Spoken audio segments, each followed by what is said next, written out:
Dear student अस्सलाम वालेकुम। आज के जूम ऑनलाइन क्लास की जो वीडियो समरी है मैथमेटिक्स फॉर ग्रेड 9, तो क्लासेस में हमने एक्सरसाइज 1.5 तक मैक्सिमम सेक्शंस में क्वेश्चंस कंप्लीट किए थे बच्चे। आज हम न्यू काम शुरू करते हैं, दैट इज़ एक्सरसाइज 1.6, और ये एक्सरसाइज बुक पेज 45 पे है। आप लोग जब नीट कॉपी में इसको लिखोगे तो you will write first zoom online class, ये सब बच्चों ने अपनी नीट कॉपियों पे लिखना है, and you will start from exercise 1.6 question 1 part number 2। Two equations are given and they have asked in the question how to solve these equation by inversion method।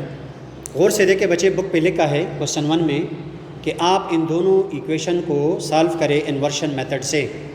क्या मतलब इन्वर्शन मेथड? एक question 1 में ये एक method है, एक question 2 में method है, वो क्रैमर है। क्रैमर का मेथड दूसरा है इस इन्वर्शन से, वो फिर बाद में हम एक्सप्लेन करेंगे क्वेश्चंस के साथ। आज के लिए देखें कि अगर ये दो इक्वेशंस हमें गिवन हो पार्ट 1 में, ये देखें 2 equations are given and they have asked to solve it by inversion method. तो फर्स्ट बचे सोल्यूशन में आपने इन दोनों इक्वेशन को मैट्रिसेस फॉर्म में लिखना है। मैट्रिसेस फॉर्म में इसलिए कि जब उन्होंने पूछा इन्वर्शन मेथड तो इसका मतलब है इन्वर्स, कि जिसमें इन्वर्स यूज़ होता हो। तो जब आप इन्वर्स यूज़ करें तो इन्वर्स तो बचे किसी मैट्रिक्स का फाइंड होता है, इसलिए आप इस मैट्रिक्स इन दोनों इक्वेशन को मैट्रिसेस में लिखें। ये वजह है, क्योंकि क्वेश्चन में तो नहीं पूछा है कि मैट्रिसेस में लिखो। दे have asked just about a method. मैंने वो एक्सप्लेन किया कि इन्वर्शन के लिए इन्वर्स का होना ज़रूरी है, इन्वर्स के लिए मैट्रिक्स का होना ज़रूरी है, इसलिए मैंने मैट्रिसेस से शुरू ही किया है। तो जब आपने लेफ़्ट हैंड साइड को अलग मैट्रिक्स में, राइट को बचे अलग मैट्रिक्स में लिख लिया, ये असल में एक प्रोडक्ट है दो मैट्रिसेस का, और वो दो मैट्रिसेस मैंने इसके नीचे लिखे हैं। देखो आसान तरीका क्या है कि आप इनके कोफिशिएंट्स को अलग अलग लिखे, 2 3 1 -1 7 XY, और फिर यही मैट्रिक्स। इन तीनों मैट्रिसेस को सपोज करें first matrix by A, second matrix by X और थर्ड मैट्रिक्स बाई B। मेरे इन पूरे क्वेश्चन में ये टारगेट है कि आप इस इक्वेशन से X और Y किस तरह फाइंड करें।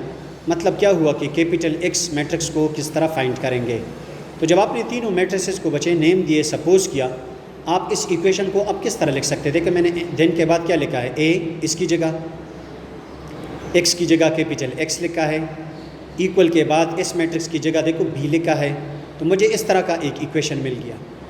अब मेरी कोशिश होगी कि मैं इस इक्वेशन से X को अकेला करूं, तो multiplying both side by A inverse, क्योंकि A इनवर्स और A का जवाब आता है आइडेंटिटी, और आइडेंटिटी को जब हम किसी मैट्रिक्स से जवाब देते हैं, मल्टीप्लाइड करते हैं, तो वही मैट्रिक्स आता है देखो X। इस वजह से हमने दोनों साइड को A इनवर्स से मल्टीप्लाइड किया। इस साइड पे रहेगा और इस साइड पे A की वजह से आइडेंटिटी। मेरे पास इस तरह का एक इक्वेशन बन गया। तो आप गौर से देखें, इसमें A इनवर्स आ गया, इसलिए पूरे मेथड का नाम पड़ गया है इन्वर्शन मेथड। और आप तो इन्वर्स जानते हो 1.5 के एक्सरसाइज के मेथड से कि inverse can be written as 1 by A determinant into its adjoint, और B मैंने यहाँ से लिखा है। तो इसको आप इक्वेशन नंबर 1 का नाम दें। इस इक्वेशन नंबर 1 को कंप्लीट करने के लिए आप पहले डिटर्मिनेंट को फाइंड करेंगे, फिर एडजॉइंट को फाइंड करेंगे। मैंने बचे बारी बारी पहले A डिटर्मिनेंट फाइंड किया है। देखो ज़रा नेक्स्ट पेज पे,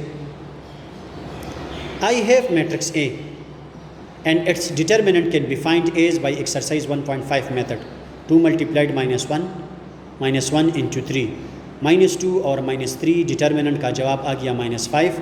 अब आप इसके बाद एडजॉइंट भी फाइंड कर सकते हो।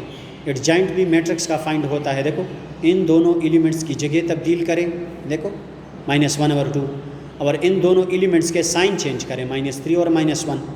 ये दोनों वैल्यूज़ समेत B आप इक्वेशन 1 में कुछ करें। तो देखो मैं एक एक बोलता हूँ, X is equal to 1 by A determinant की जगह -5, एडजॉइंट की जगह ये मैट्रिक्स, और B की जगह -1 और 2।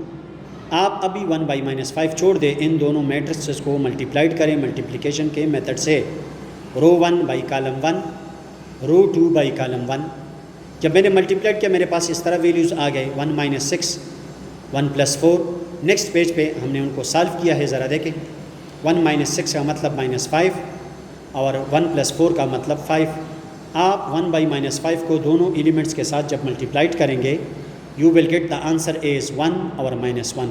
और मैंने कैपिटल X को बचे दोबारा चेंज किया है X और Y में।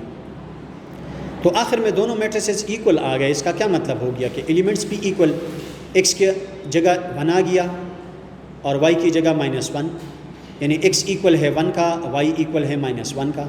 या तो इस तरह आंसर कापियों पे लिखे या आप लास्ट में इस तरह लिखे कि इन दोनों इक्वेशन का सलूशन सेट इस तरह पॉसिबल है, X की जगह 1, Y की जगह -1।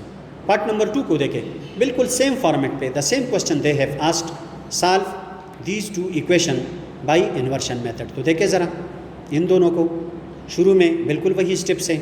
First you will write in matrices form, आपने अलग अलग लिखना है। फर्स्ट मैट्रिक्स को A को, सेकंड को X से, थर्ड को B से। और आप इस इक्वेशन को इस तरह लिख सकते हो, AX is equal to B multiplying both side by A inverse I, as I have explain in part 1 कि क्यों करते हैं कि इससे A ख़त्म हो जाए। Identity X is equal to A inverse B, X is equal to A inverse B। A inverse का ये फार्मूला है फाइंड करने का, 1/A determinant adjoint B। आप A डिटर्मिनेंट फाइंड कर सकते हो A से। देखिए ज़रा मैट्रिक्स A मैंने लिखा है 1 2 3 6, जिसका डिटर्मिनेंट इस तरह जवाब आएगा 6 - 6 0 विच इज़ सिंगुलर। तो A इनवर्स तो फिर फाइंड नहीं होता है जब A डिटर्मिनेंट 0 आ गया, क्योंकि आपने जब फार्मूले में लिखना है 1/A डिटर्मिनेंट, तो ये तो 1/0 आएगा और 1/0 का मतलब तो होता है undefined, doesn't exist. That's why A inverse possible नहीं है, तो इसका सलूशन सेट भी एग्जिस्ट नहीं होता है। यहाँ तक पार्ट 2 कंप्लीट हो गया। थैंक यू बच्चे वेरी मच।